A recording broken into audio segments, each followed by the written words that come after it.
Hey everybody, it's Alex Berry for Wargamer.com. Today I'm here to review 1812, The Invasion of Canada. This is a really fun board game put out by Academy Games. It's their first in the Birth of America series, which is kind of a light treatment of various wars. You've got the main characters in the war here. It, however, does not simulate the entire War of 1812. Louisiana and New Orleans is left out. This is just sort of the northern frontier. This is almost a light, very light card-driven style game. It's not card-driven in the traditional sense, but you play cards for either movement or for special actions, which then let you move the pieces on the board. And special actions can range from unique characters from the war like William Henry Harrison or Tecumseh to publication bans, and then movement lets you do naval movement or land movement a various number of spaces.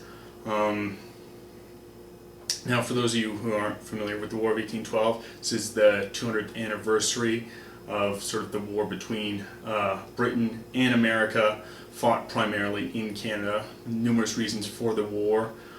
Probably the biggest would be the impressment of Americans by the British. British claimed that anyone who was born prior to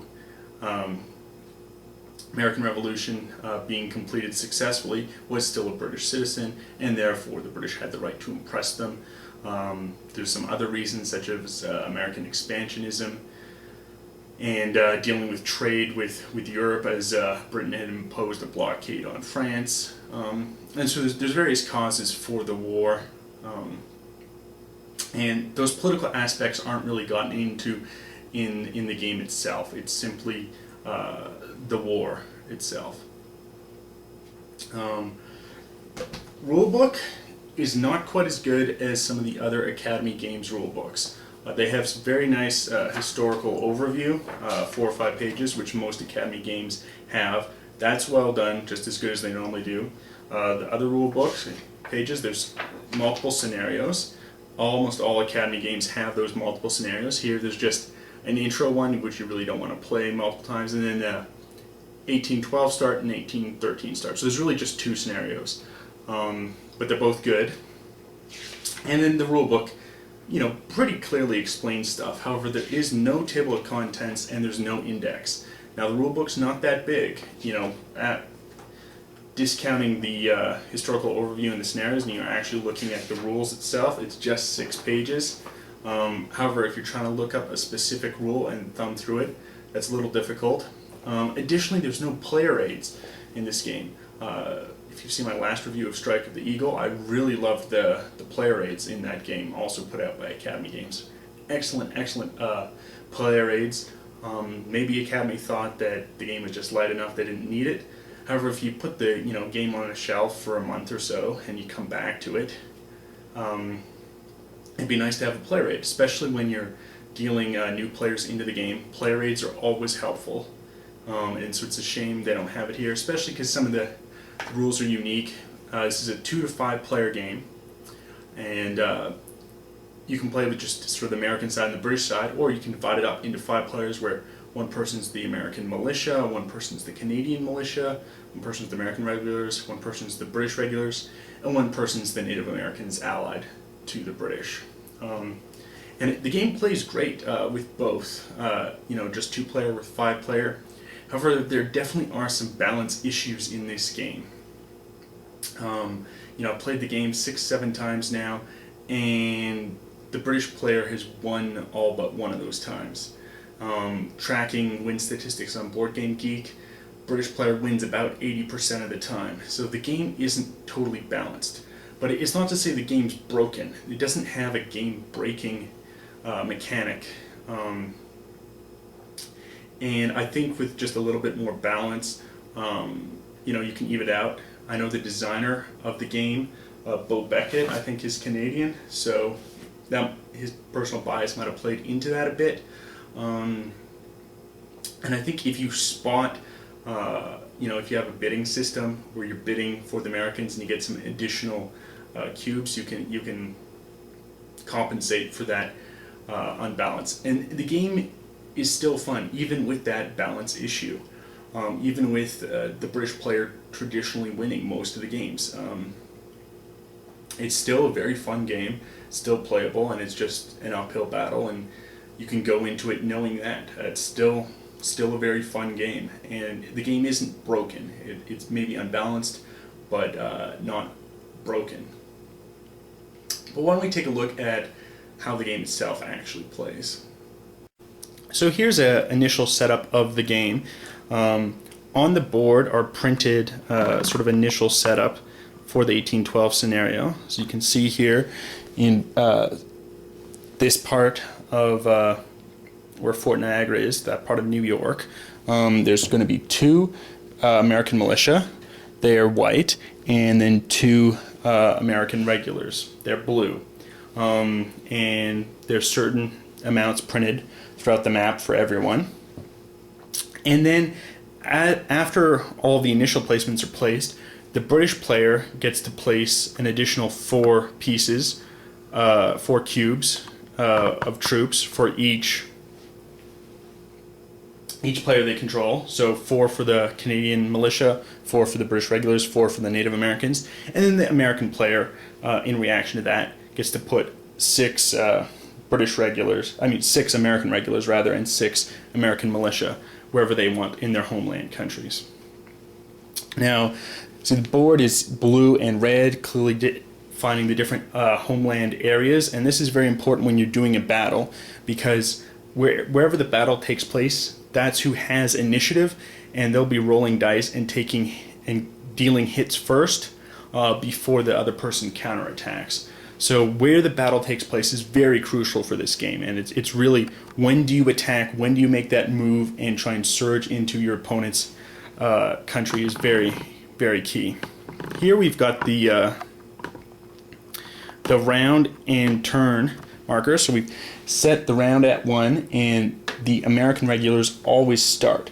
Now what's interesting here is you draw from the bag who's going to go next. So the American player will take their turn, and then you randomly draw. On here we have the Canadian regulars. However, I won't draw this until until the American regulars complete their turn. And I think this is where some of the unbalance comes in, because what you can have occur is sometimes when you're pulling randomly from the bag, you have all 3 British players go in a turn. So you'd have maybe Canadian militia, Native Americans, and British regulars. And just having 3 moves in a row can be very powerful. I think, this simulates well what happened in the war, that, sometimes one side would rest for a while while the other side would take quick action. I'm thinking of Isaac Brock taking Detroit, just very rapid mobile action. However, because of that, when that happens in a game, if the British get 3 in a row, I've even seen some games where they go 4 in a row into the next round even, would do 3, 4, 5 on round 1 and then the first in round 2, and it can just be almost overpowering. And so that's, I think, where the balance issue comes in, and why traditionally, through the plays I've done personally and through plays that other people have recorded, it leads to usually a British victory. I think, again, you might be able to compensate with that with some additional placement of American units. But it's a neat mechanic because you don't know who's going to go next. You're trying to anticipate your plans and be like, I really want to, surge in somewhere and take this valuable land, and you just don't know if you're going to have a chance to go again. Now you may have noticed that there's these stars, and so these are victory point locations. And so at the game end, whoever is holding more of an opponent's victory point locations will win the game. Occasionally there can be a tie. You also then have muster locations. So here we see Albany. This is a muster location. So on the American regulars' turn, they're going to muster in 3 more units in Albany. They'll also have a muster location in Pittsburgh. So we'll do that now at the start of their turn. They're going to muster in their units. And now it's their turn to play a card. So you always hold a hand of 3 cards. At least one must be movement. If you're holding 3 specials in your hand, you have to discard your hand and draw a new hand. There's the special cards, there's movement cards, and there's also a unique card that's a truce. And that's how the game will end. Once all members of one side, so either both the American militia and the American regulars for the American side, or the Native Americans, the British regulars, and the Canadian militia for the British side, once they've played all of their truce cards, the game will end that round at the end of everyone's turn. It must, however, have at least reached round 3. So you've got a variable end to the game, which is interesting. The games are always very different. It's not a set piece maneuver each time. You're going to lead to different strategies, different tactics being used. So here I have them. I can play a movement and I can play specials. Now you can only play these cards on your turn. So you can't sort of hold a special and then play it on an opposing person's turn. So we've got, William Henry Harrison. Lets an army move into an area that won a battle. If they've won a battle, they can move a second turn. And it could result in a subsequent battle. Publication ban lets you, instead of mustering in Albany, you're mustering in Rome. And then a movement. So this says you can move 2 armies, and an army can be as many regiments in a particular region, up to 3 spaces.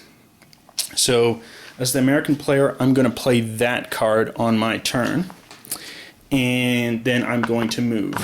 So I'm going to move these guys up from Plattsburgh to initiate a battle here.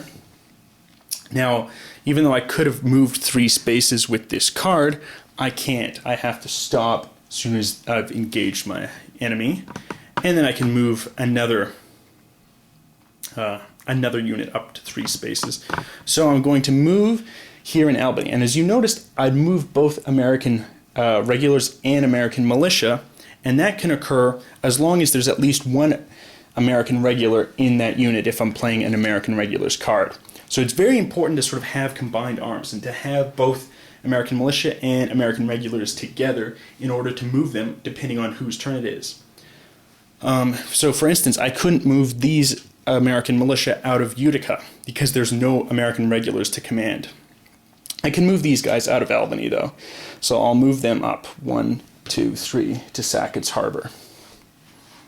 So now we'll have this battle which will take place. And we have first the Canadian militia. They'll roll. They have 2 dice. So they roll their dice here. And what's unique is you have hits printed, you have flees printed, and you have command decisions printed. And, the Canadian militia flee 1/3 of the time, whereas the British regulars stand strong, and they will never just break and flee from battle. They can choose to retreat with a command decision, but they won't just outright flee. So first, we roll the dice for the Canadian militia. There's 2 units there, so I roll 2 dice. I have a command decision and a hit. So immediately, the American player chooses what they take a hit from. Now, they have 1 American regular and 4 American militia. Now, you can only ever roll 3 dice with American militia, or ever roll 2 dice with the American regulars. So it makes sense to take a hit from the American militia. Now I've also got this command decision. So now I can choose to strategically retreat to any of my home countries or where I have troops currently.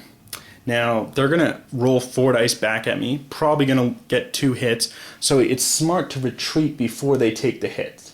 So they'll retreat there. And now the Americans get to counterattack. And they rolled 4 hits. So smart decision by the Canadians to have actually used their command decision to move out of the area. That unit is dead, and it now becomes American territory. So if the game had ended just now, the Americans would win. Now you also have this flee place. So let's pretend, in fact, instead of one of those hits, the American militia had rolled a fled dice. Then they would take their unit and place it here in the fled units. Now that unit hasn't been destroyed, so at the beginning of their next turn, the American militia, they would be able to re-muster that unit in either Albany or Pittsburgh. Now, for the British, they have unique muster areas. You have the natives, who muster here in 6 nations, plus they get an additional unit wherever currently natives exist. Only one location, but it's a neat kind of flowing muster station. You have Canadian militia in York, and then Canadian regulars and British militia in Montreal. And that's sort of how the game plays. We now draw a new card as the American regulars. And now I've drawn 3 specials. I need to shuffle that into the deck and get a new hand.